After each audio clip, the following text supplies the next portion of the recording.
News के साथ मैं हूं हैदराबाद। आप हमें YouTube पर बराह रास्त भी देख सकते हैं। youtube.com/24newsHD विजिट कीजिए। सबसे पहले आम खबर आपको दें। शहराए कायदीन तजावुजात केस में चीफ जस्टिस गुलजार अहमद कमिश्नर कराची पर बरहम हो गए। रिमार्क्स दिए कमिश्नर कराची को हटाएं, उन्हें कुछ मालूम नहीं कहां से इंपोर्ट किया है इनको। फिरोजाबाद में मुख्तार कार तैनात करने पर रिमार्क्स दिए। वजीर आला सिंध को कहीं यहां आकर वजाहत दें। आपको आम खबर दे चले इस हवाले से। शाहराए कायदीन तजावुजात केस में चीफ जस्टिस गुलजार अहमद कमिश्नर कराची पर बरहम हो गए। रिमार्क्स दिए कमिश्नर कराची को हटाएं, उन्हें कुछ मालूम नहीं कहां से इंपोर्ट किया उनको। इसी पर बात करेंगे अपने नुमाइंदे बिलाल अहमद से। बिलाल बताएगा अदालत ने इज़हार बरहमी किया, क्या तफसीलात रही? जी, सुप्रीम कोर्ट कराची रजिस्ट्री में तजावुजात केसेस की समाअत जारी है। दौरान समाअत कमिश्नर कराची अदालत के सामने पेश हुए और उन्होंने अपनी अमल दरामद रिपोर्ट पेश की। ताहम उन तमाम रिपोर्ट्स पर डिप्टी कमिश्नर्स की रिपोर्ट लिखा हुआ था, जिस पर चीफ जस्टिस पाकिस्तान ने कहा कि आपने हमें ये सरकारी दफ्तर समझ रखा है। हमने आपको बराह रास्त ये हिदायत की थी कि आप इन तमाम तर ऑपरेशन की जिम्मेदारी को अदा करेंगे और आप ये रिपोर्ट करेंगे, लेकिन आपकी जितनी भी रिपोर्ट्स हैं उसमें डिप्टी कमिश्नर के हवाले दिए गए हैं। अदालत ने सख्त इज़हार बरहमी किया। इसके साथ ही जो कमिश्नर कराची से अदालत ने पूछा कि क्या बताएं कि कराची की जो जोग्राफियाई हदूद है या उसके बारे में आपके इल्म में कुछ है, जिस पर कमिश्नर कराची अदालत को मुतमईन नहीं कर पाए। और अदालत ने चीफ सेक्रेटरी से कहा कि हमें ये माजरत के साथ ये कहना पड़ रहा है कि आप कमिश्नर कराची को अभी फारिग करें। दौरान समाअत चीफ जस्टिस ने एडवोकेट जनरल सिंध के जो दलाइल थे उन पर भी अदम एतमाद किया और कहा कि हमने वज़ीर आला सिंध को यह हदायत जारी की थी कि तजावुजात से मुतल्लिक जो मामला है इसकी खुद निगरानी करें और अपनी रिपोर्ट पेश करें। लेकिन जो वज़ीर आला सिंध की जानिब से रिपोर्ट पेश की गई है उसमें यह बताया गया है कि सब अच्छा है और साथ ही ये कह दिया गया कि हमारे खिलाफ जो कार्रवाई जारी है वो सियासी बुनियादों पर है। चीफ जस्टिस पाकिस्तान ने कहा कि वज़ीर आला सिंध ने भी अपनी रिपोर्ट में अदालत को मुतमईन नहीं किया, लिहाजा आप वज़ीर आला सिंध से कहें कि वो अभी अदालत में आए। जिस पर एडवोकेट जनरल सिंध ने कहा कि उन्हें एक दिन की मोहलत दे दी जाए, वो मुकम्मल तौर पर अदालत को मुतमईन करेंगे कि क्या हकीकत क्या है। इसके दौरान ही शाहराए कायदीन के ऊपर एक नस्ला टावर बनाया जा रहा है। चीफ जस्टिस ने उसका सख्त नोटिस लिया है। चीफ जस्टिस ने अपने जो दस्तावेजात थी उसका जायजा लेने के बाद कहा कि जो मुस्लिम सिंधी सोसाइटी है वो वफाकी हुकूमत ने ये अलॉट की थी, इसमें मुख्तियार कार जो कि फिरोजाबाद में तैनात किया गया वो कैसे तैनात कर दिया गया है। अदालत ने सख्त इज़हार बरहमी किया और एडवोकेट जनरल सिंध जो कि ये दलाइल देते नजर आए कि मुख्तियार कार को कानून के मुताबिक तैनात किया गया है, अदालत ने उनसे मुतमईन नहीं हुए। इसके साथ ही DG SPCA जो कमरे अदालत में मौजूद थे, अदालत ने उन पर भी सख्त इज़हार बरहमी किया और कहा कि जो सबसे बड़ा करप्ट इदारा है वो सिंध बिल्डिंग कंट्रोल अथॉरिटी और रेवेन्यू का रजिस्ट्रार ऑफिस है, जहां पर अरबों रुपए का धंधा चलाया जाता है। अदालत ने कहा कि DG SPCA ये समझते हैं कि वो बराह रास्त DG हैं, लेकिन हकीकत ये है कि DG कोई और है और उनकी जगह पर कोई और SPCA को चला रहा है। जी ठीक है, तो ये भी बताएगा कि जहां बरहमी का इज़हार किया गया वहां अदालत में कहके भी लगे, कहके किस बात पर लगे? जी, अदालत ने रिपोर्ट तलब की है चीफ सेक्रेटरी से और DG SPCA से। इसके साथ ही कमिश्नर कराची को भी ये कहा गया है कि जो नामुकम्मल रिपोर्ट्स हैं उनको मुकम्मल किया जाए। इसके साथ ही जो नेस्ले टावर जो सिंधी मुस्लिम सोसाइटी के अंदर बनाया जा रहा था उस हवाले से अदालत ने ना सिर्फ बिल्डर को बल्कि चीफ सेक्रेटरी SPCA और तमाम हुकाम को नोटिस जारी किए हैं और उनसे जवाब तलब किया है कि बताया जाए कि ये बिल्डिंग कानूनी है या नहीं। जी ठीक है, तो क्या वज़ीर आला सिंध को भी तलब किया गया इसमें?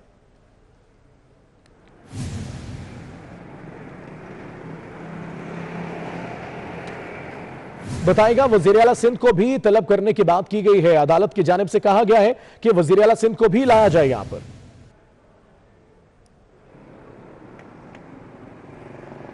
गालिबन हमारा राब्ता मुनक़ता हो गया है। आपको बताते चलें कि यह अहम मामला था। शाहराए कायदीन तजावुजात केस में चीफ जस्टिस गुलजार अहमद कमिश्नर कराची पर बरहम हो गए।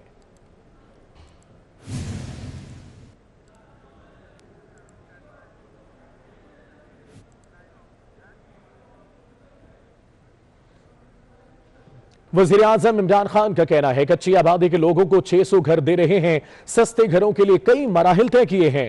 गरीब आदमी को अपना घर बनाने के लिए सस्ते कर्जे फराहम किए। ML1 मंसूबा पाकिस्तान को वस्त एशियाई ममालिक से मुंसलिक करेगा। सेंट्रल एशिया तक ट्रेन चलने से भी हमारी दौलत में इजाफा होगा।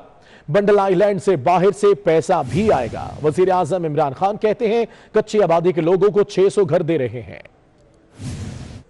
जो अब हम लॉन्च कर रहे हैं वो भी तकरीबन सब तैयार हो गई हैं लॉन्च के लिए। और ये जो आज फराश टाउन की आज जो स्कीम है, ये भी अब इंशाल्लाह, अब 2 साल कहते हैं, FWO मुझे कह रही है 2 साल होंगे, तो 2 साल के अंदर ये अपने लोग यहाँ अपने उनके घर बन जाएंगे, घर बने हुए मिलेंगे, यानी कि उनको फ्लैट्स मिलेंगे। मैं इसके लिए जनरल हैदर आपको और नया पाकिस्तान हाउसिंग को ख़ास तौर पर मुबारक देता हूँ, क्योंकि सबसे ज़्यादा कोशिश आपने की। ये एक मुल्क जिधर वो इंफ्रास्ट्रक्चर ही नहीं था मॉर्गेज फाइनेंसिंग का, उस मुल्क के अंदर हर यानी FBR के साथ बैठ के नेगोशिएशंस की, कैसे आपने सस्ते घरों को इंसेंटिवाइज करना है, वो भी बड़ा एक लंबा प्रोसेस। फिर आपने बैंकों के साथ रेगुलर मीटिंग्स की। रहनुमा नून लीग राना सनाउल्लाह का कहना है पंजाब और वफाकी हुकूमत जहांगीर तरीन की जेब में है, किसी के साथ जुल्म नहीं होना चाहिए। जहांगीर तरीन ने भी कहा कि उनके साथ जुल्म हो रहा है। जहांगीर तरीन ने कारोबारी होने के बावजूद शरीफ फैमिली पर जुल्म की मजम्मत ना की। अब उम्मीद है जहांगीर तरीन को हवाई जहाज घुमाने की जरूरत नहीं पड़ेगी।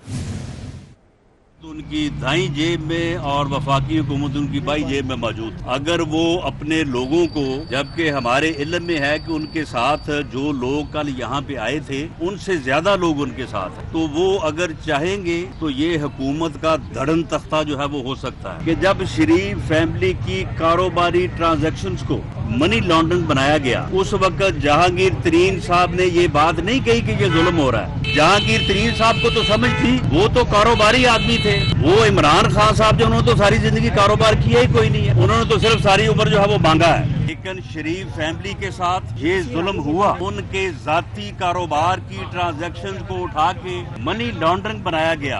आज जब जहांगीर तरीन साहब के खिलाफ मनी लॉन्ड्रिंग का इल्जाम लगता है तो उन्हें ये याद आता है कि ये जुल्म है, लेकिन उस वक्त उनको याद नहीं था।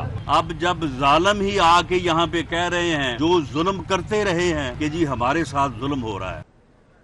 नवाज शरीफ, मरियम नवाज और कैप्टन सफदर की दरख्वास्तों पर इस्लामाबाद हाई कोर्ट में समाअत हुई। अदालतों ने अपीलों की जल्द समाअत की इस्तदा पर रजिस्ट्रार ऑफिस से रिपोर्ट तलब कर ली। अदालत ने रिमांड दिए। कोरोना के बायस अहम केसेस सुन रहे हैं, रजिस्ट्रार से पूछ लेते हैं क्रिमिनल केसेस सुनने की पॉलिसी क्या है। एहतशाम कियानी हमारे साथ है, तफसीलात उन्हीं से जानते हैं। एहतशाम बताएगा अदालती कार्रवाई से मुतल्लिक। देखिए, नैब की जानिब से मुतफरक दरखास्तें दायर की गई थी, जिसमें यह मौक़िफ़ इख्तियार किया गया था कि मियां नवाज शरीफ, मरियम नवाज और कैप्टन रिटायर्ड सफदर की जो अपीलें ज़ेर इल्तवा हैं उनको समाअत के लिए मुकर्रर किया जाए। इसके साथ ही नैब की जानिब से नवाज शरीफ के खिलाफ जो अपीलें दायर की गई हैं उनको भी समाअत के लिए मुकर्रर किया जाए, जिस पर आज समाअत हुई है। जस्टिस आमिर फारूक और जस्टिस मोहसिन अख्तर कियानी ने दरखास्तों पर समाअत की है। अदालत ने नैब प्रोसिक्यूटर से इस्तफसार किया तो प्रोसिक्यूटर नैब ने अदालत को बताया कि एवनफील्ड और अल-अज़ीज़िया रेफरेंसेस में नवाज शरीफ की अपीलें हैं, जबकि एवनफील्ड रेफरेंस में मरियम नवाज और कैप्टन रिटायर्ड सफदर की सजा के खिलाफ अपीलें ज़ेर इल्तवा हैं। इसके अलावा नैब की 2 अपीलें हैं मियां नवाज शरीफ के खिलाफ। ये तमाम 6 अपीलें बनती हैं जिनको अदालत समाअत के लिए मुकर्रर करे। जस्टिस आमिर फारूक ने ये रिमार्क्स दिए कि जो बरियत के खिलाफ नैब की अपीलें हैं उसमें तो जो अर्जेंसी कोई नहीं है, इसलिए उनको समाअत के लिए मुकर्रर कोरोना के दिनों में करने की कोई पॉलिसी नहीं है, जबकि पॉलिसी जो हाई कोर्ट की है उसमें क्रिमिनल अपीलें हैं जिनमें मुल्जिम को सजा हो चुकी है। शुक्रिया एहतशाम कियानी। चीनी स्कैंडल पर FIA इस्लामाबाद में मुतहर्रिक हो गई। तहकीकात के लिए शुगर मिल्स मालिकान को सवाल नामे भिजवा दिए। मजीद जानते हैं सगीर चौधरी की रिपोर्ट में। चीनी माफिया को बेनकाब करने के लिए FIA भी सरगर्म। 2020 और 2021 में कितनी चीनी फरोख्त की, मिल्स मालकान से तमाम रिकॉर्ड तलब कर लिया गया। FIA जराये का कहना है कि तहकीकात को शफाफ बनाने के लिए FBR से भी राब्ता कर लिया गया, जबकि चीनी की पैदावार और फरोख्त से मुतालिक FBR में जमा होने वाले गुशवारों की तफसील भी पूछी गई है। जराये का यह भी दावा है कि बहुत जल्द शुगर मिल्स माफिया से जुड़े बड़े बड़े नाम सामने आएंगे, जबकि तहकीकात के दौरान कसूरवार ठहराए जाने वाले मिल्स मालकान और मुतलका हुकाम के खिलाफ मुकदमात दर्ज होंगे। इस्लामाबाद हाई कोर्ट ने शौकत तरीन की जल्द समाअत की मुतफरक दरख्वास्त निपटा दी। जस्टिस आमिर फारूक और जस्टिस तारिक महमूद जहांगीरी ने समाअत की। अदालत ने कहा कि बरीयत के खिलाफ अपीलें कोरोना एसओपीज के दौरान नहीं सुनी जा रही। सूरत हाल बेहतर होने पर रजिस्ट्रार ऑफिस अपीलें समाअत के लिए मुकर्रर करेगा। अदालत ने शौकत तरीन की अपीलें जल्द मुकर्रर करने की दरख्वास्त भी निपटा दी है। इस्लामाबाद हाई कोर्ट ने शौकत तरीन की जल्द समाअत की मुतफरक दरख्वास्त निपटा दी। जस्टिस आमिर फारूक और जस्टिस तारिक महमूद जहांगीरी ने समाअत की। तशाम क्या नहीं बताएगा इस कार्रवाई से मुतल्लिक भी। देखिए, शौकत तरीन को एहतसाब अदालत ने 2 रेफरेंसेस में बरी कर दिया था। उन दोनों रेंटल पावर रेफरेंसेस में नैब ने उनकी जो बरीयत का फैसला है उसको कलअदम करार देने के लिए हाई कोर्ट से रजू किया था। अदालत ने उन अपीलों पर नोटिस भी जारी कर रखे थे, लेकिन वो उसके बाद समाअत के लिए मुकर्रर नहीं हुई। तो अब शौकत तरीन की जानिब से ये दरखास्त दायर की गई थी कि वो अपीलें जल्द समाअत के लिए मुकर्रर की जाएं और अदालत उन पर समाअत करे। आज उस मुतफरिक दरखास्त पर समाअत हुई है। जस्टिस आमिर फारूक और जस्टिस तारिक महमूद जहांगीरी ने समाअत की है और अदालत ने ये रिमार्क दिए हैं कि अब चूंकि हाई कोर्ट में मामूल के जो केसेस हैं उनको मौखर करने का नोटिफिकेशन भी जारी किया जा चुका है और सिर्फ अहम नोयत के केसेस सुने जा रहे हैं। तो जो बरीयत के खिलाफ अपील है उसको इस तरह कोरोना एसओपी के दौरान के लिए शुक्रिया। शाम क्या कराची के जिना अस्पताल के इंतजाम संभालने के लिए वफाकी हुकूमत और सिंध हुकूमत के दरमियान इख्तिलाफ शिद्दत इख्तियार कर गए। तफसीलात जानते हैं किफायत अली शाह से। जी किफायत। जी, कराची के जिना अस्पताल के मामले में सिंध हुकूमत और वफाकी हुकूमत जो है वो आमने सामने है और जो वफाक की जानिब से बोर्ड ऑफ गवर्नर्स का जो इजलास तलब किया गया था, आज जो है वो आज उसका इजलास होना है जिना अस्पताल के बोर्ड ऑफ गवर्नर्स का, जिसमें जो है वो वफाकी हुकूमत की जानिब से अस्पताल इंतजामिया से रब्ता भी किया गया है कि इस बोर्ड में जो है वो शिरकत करें।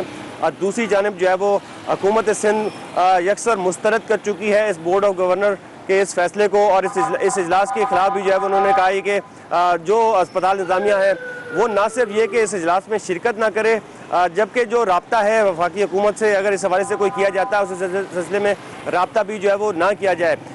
वफाक और सिंध हुकूमत के दरमियान इस अस्पताल को लेकर जो है वो खींचातानी जो है वो की जा रही है कई अरसे से और अब जो है वो वफाकी हुकूमत ने जब से जो है वो इसका बोर्ड ऑफ गवर्नर बनाया है तब से मामलात मजीद उलझ गए हैं। दूसरी जानिब हुकूमत सिंध का कहना है कि हमने इतने सालों से जो है वो 100 अरब से ज़्यादा रुपया जो है वो लगाया है इन अस्पतालों को, अगर वो इंतज़ाम संभालना चाहती है वफाकी हुकूमत तो वो जो है वो पैसे जो है वो क्लियर करें।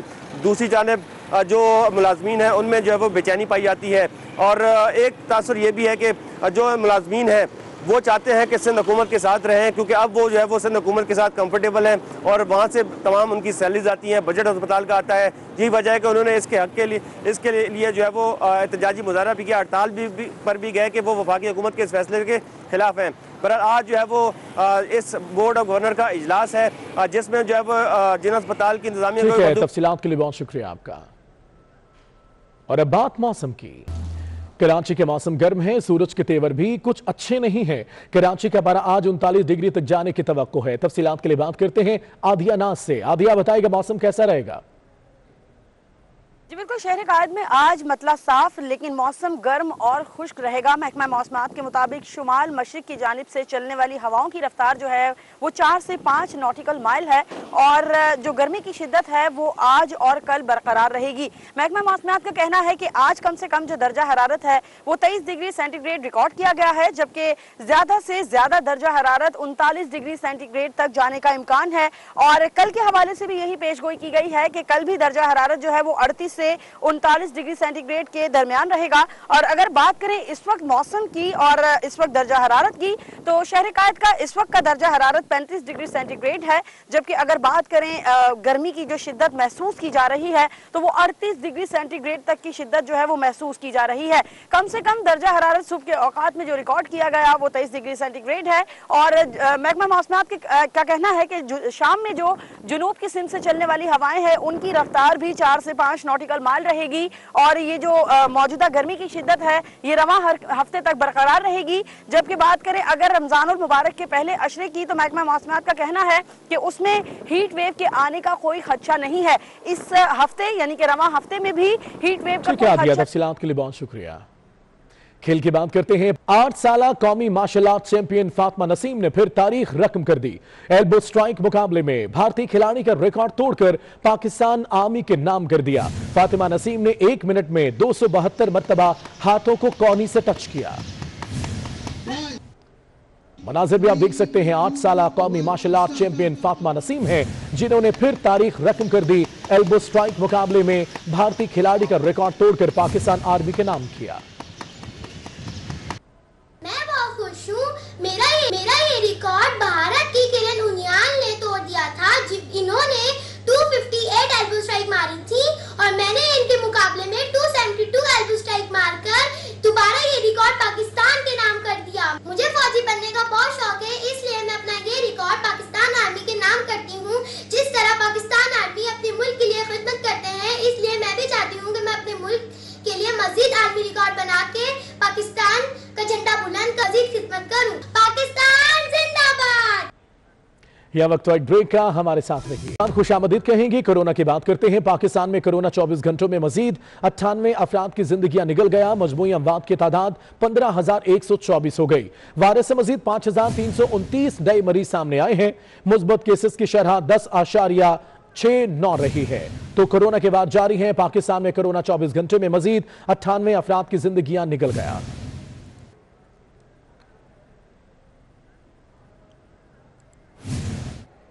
मुल्क भर में कोरोना की तीसरी लहर खतरनाक हो गई। इस्लामाबाद में वैक्सीन का अमल 15 सेंटर्स में जारी है और पिम्स अस्पताल में रोजाना 1000 से 1200 लोगों को वैक्सीन लगाई जा रही है। इसी हवाले से सबा वजीर रिपोर्ट करेंगी। वफाकी दारुल हुकूमत में कोरोना का जोर ना टूट सका। केसेस की शरह मुसलसल बढ़ने लगी। वबा से निपटने के लिए वैक्सीनेशन का सिलसिला भी जारी है। इस्लामाबाद में वैक्सीन का अमल 15 सेंटर्स में जारी है, जहां पर हेल्थ केयर वर्कर्स और दूसरे लोगों को वैक्सीन लगाई जा रही है। पिम्स अस्पताल में रोजाना 1000 से 1200 लोगों को वैक्सीन लगाई जा रही है। रोजाना यानी कि 1000-1200 की वैक्सीनेशन डेली यहाँ पिम्स में ओपीडी में हो रही है। सुबह 8 से लेकर 3 बजे तक होती रहती है। पिम्स अस्पताल के तर्जुमान का कहना है कि अस्पताल में दाखिल हर कोरोना मरीज को ऑक्सीजन लगाई गई है, जबकि वेंटिलेटर्स की तादाद में भी इजाफा किया गया है। हमने 200 बेड्स कर लिए हैं कोरोना के मरीजों के, और जिसमें 25 जो है वेंटिलेटर्स भी हमने रखे हुए हैं। और लोग पहले जो आते थे वो कम आते थे, जो दाखिले के लिए। वैसे तो ज़्यादा आते थे, टेस्ट के लिए आते थे, वो आना और बात है, लेकिन दाखिले के लिए कम आते थे क्योंकि ज़्यादा अलामतें खतरनाक नहीं थी। मुल्क भर में इस वक्त तक 8 लाख से ज्यादा अफराद को वैक्सीन लगाई जा चुकी है। सबा वजीर, 24 न्यूज़, इस्लामाबाद। सिंध हुकूमत ने एडिशनल आईजी की खिदमात वापस ना करने का फैसला कर लिया। सिंध हुकूमत एडिशनल आईजी की खिदमात विफाक को वापस नहीं करेगा। सिंध हुकूमत ने एडिशनल आईजी की खिदमात वापस ना करने का फैसला कर लिया। तफसीलात के लिए बात करेंगे अपने नुमाइंदे आजाद नोहरियों से। आजाद बताएगा खिदमात वापस करने का जो है वो बात की गई है। जी बिल्कुल, सिंध सरकार ने वफाकी हुकूमत को एडिशनल आईजी कराची की खिदमात वफाक के हवाले करने से साफ इनकार कर दिया है। इस हवाले से बहसमा दाखिला सिंध की जानब से आईजी सिंध से तजवीज़ मांगी गई, तो आईजी सिंध ने ये जवाब बताया है कि इस वक्त कराची में अमन अमान की सूरत काफी हद तक बेहतर है, जिसके पास आज सिंध के एडिशनल आईजी कराची का तबादला या इनकी खिदमत जो है वफाकी हुकूमत के सुपर्द नहीं की जा सकती, जिसके पास सिंध हुकूमत ने यह उसूली तौर पर फैसला किया है कि एडिशनल आईजी कराची गुलाम नबी अहमद की खिदमत जो है इसी ओहदे पर बरकरार रखी जाएगी, ताकि कराची में अमन अमान की सूरत बरकरार रहे। इस सूरत पर तफसीलात के लिए शुक्रिया। कराची के इलाके कायदाबाद में ऑयल टैंकर उलटने का मामला। ऑयल टैंकर को जाए वकुआ से हटा दिया गया। ताहाल सड़क पर ऑयल मौजूद और हिफाजती इकदाम के तहत इसे ट्रैफिक के लिए बंद कर दिया गया है। तफसीलात के लिए बात करते हैं हबीब खान से। हबीब बताएगा इससे मुतालिक। गुज़िश्ता रात कायदाबाद के करीब जो फ्लाईओवर है उस पर जो है वो ऑयल टैंकर जो है वो स्लिप हुआ, हादसे का बाइस बना, जिसके बाइस रात गए से ट्रैफिक जो है वो मुअत्तल कर दिया गया था। ट्रैफिक पुलिस और पुलिस जो है एहलकार यहाँ पर मौजूद रहे। अब उनकी जानिब से तमाम तर जो यहाँ पे ट्रैफिक रोका हुआ गया था उसको खोल दिया गया है। ट्रैफिक की रवानगी बहाल कर दी गई है। टैंकर जो यहाँ पे हादसे का बाइस बना था वो इस वक्त उसको साइड कर दिया गया और साथ ही साथ जो ऑयल का जो लोडेड टैंक था उसको यहाँ से दूसरे टैंकर के जरिए हटा दिया गया है। अब से कुछ देर पहले यहाँ पर जो ट्रैफिक बंद कर दी गई थी, ये सड़क मुकम्मल तौर पर बंद थी, उसको भी बहाल कर दिया गया और सड़क पर बजरी डालकर जो स्लिपरी हुई है ऑयल की वजह से उसको मुकम्मल तौर पर अब रोक लिया गया है और ट्रैफिक के लिए इस शाला को जो है वो बहाल। गुज़िश्ता रात ये हादसा पेश आया है। तफसीलात के लिए शुक्रिया। या वक्त एक ब्रेक का, हमारे साथ रहिए। के बाद आपको बताएं, सेनेट से खुफिया कैमरे मिलने पर तहकीकात के लिए कमेटी तश्कील दे दी गई है। कमेटी को 1 माह में इंक्वायरी करके रिपोर्ट फराहम करने की हिदायत की गई है। सेनेट सेक्रेटरीट ने कमेटी का नोटिफिकेशन भी जारी कर दिया है। सेनेट से खुफिया कैमरे मिलने पर तहकीकात के लिए कमेटी तश्कील दे दी गई।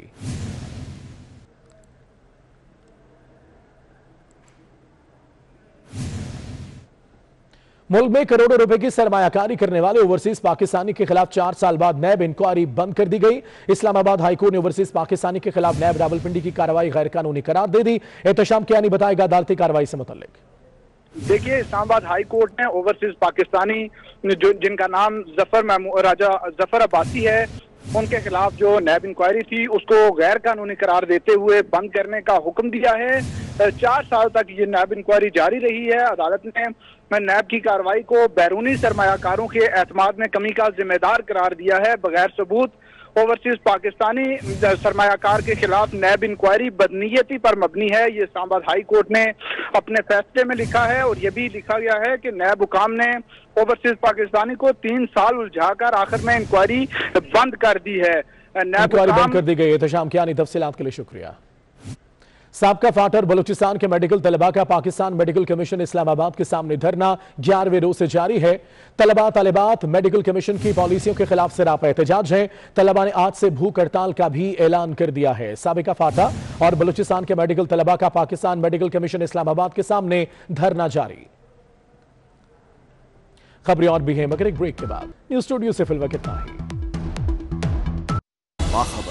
24 घंटे।